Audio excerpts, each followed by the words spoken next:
യോഹന്നാൻ എഴുതിയ സുവിശേഷം 3-ാം അധ്യായം 14-15 വാക്യങ്ങൾ.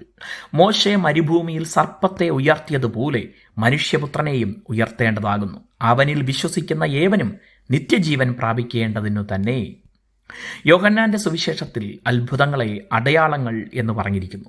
യേശു ചെയ്ത ഓരോ അത്ഭുതങ്ങളും വിശ്വസിക്കേണ്ടവർക്കുള്ള അടയാളങ്ങൾ കൂടെയാണ്. അപ്പോൾ തന്നെ ചില രൂപകങ്ങൾ യോഹന്നാൻ അടയാളങ്ങളായി ഉപയോഗിച്ചിട്ടുമുണ്ട്.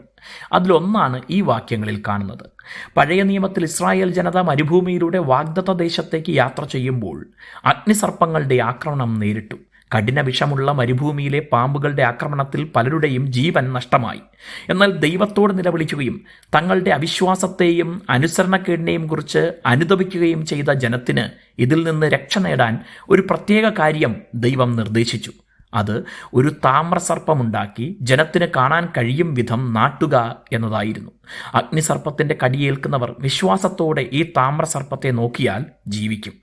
ഈ സംഭവത്തെ യേശു ഒരു അടയാളമായി ഉപയോഗിക്കുന്നു. താമ്രസർപ്പത്തെ ഏവർക്കും കാണാൻ വിധത്തിൽ ഉയർത്തി നിർത്തിയതുപോലെ യേശുവിനെയും ഉയർത്തി നിർത്തും. പാപം നിമിത്തം മരിക്കുന്നവർ വിശ്വാസത്തോടെ യേശുവിനെ നോക്കിയാൽ ജീവിക്കും. യേശു ഭൂമിയിൽ പരസ്യ ശുശ്രൂഷ ആരംഭിച്ചപ്പോൾ ഉപയോഗിച്ച ഈ പ്രതിരൂപ പ്രസംഗം പിന്നീട് അവിടുത്തെ ക്രൂശിലെ മരണത്തോടെ യാഥാർത്ഥ്യമായി. അന്നു മുതൽ യേശുവിനെ സകല മനുഷ്യർക്കായും ഉയർത്തി നിർത്തിയിരിക്കുന്നു. ചരിത്രത്തിൽ അനേക ക്രൂശ് മരണങ്ങൾ നടന്നിട്ടുണ്ടെങ്കിലും യേശുവിൻ്റേത് മാത്രം ലോകമെമ്പാടും പ്രസംഗിക്കുന്നു. മറ്റെല്ലാം വിസ്മൃതിയിലാണ്ടു. കാരണം യേശു മാത്രമാണ് ലോകത്തിൻ്റെ രക്ഷകൻ. ഏതു കാലത്തും ഏതൊരാൾക്കും നിത്യജീവൻ പ്രാപിക്കാൻ യേശുവിനെ ഇന്നും ഉയർത്തിയിരിക്കുന്നു. ശാസ്ത്രീയ നിരീക്ഷണങ്ങൾ കൊണ്ട് താമ്രസർപ്പത്തെ നോക്കിയവർ എങ്ങനെ പാമ്പിൻ്റെ വിഷത്തിൽ നിന്ന് രക്ഷ നേടിയെന്ന് മനസ്സിലാക്കാനാകില്ല. യേശുവിൻ്റെ ക്രൂശിലൂടെയുള്ള രക്ഷയും വിശ്വാസത്തോടെ സ്വീകരിക്കേണ്ടതാണ്. ദൈവം നമ്മെ അനുഗ്രഹിക്കട്ടെ.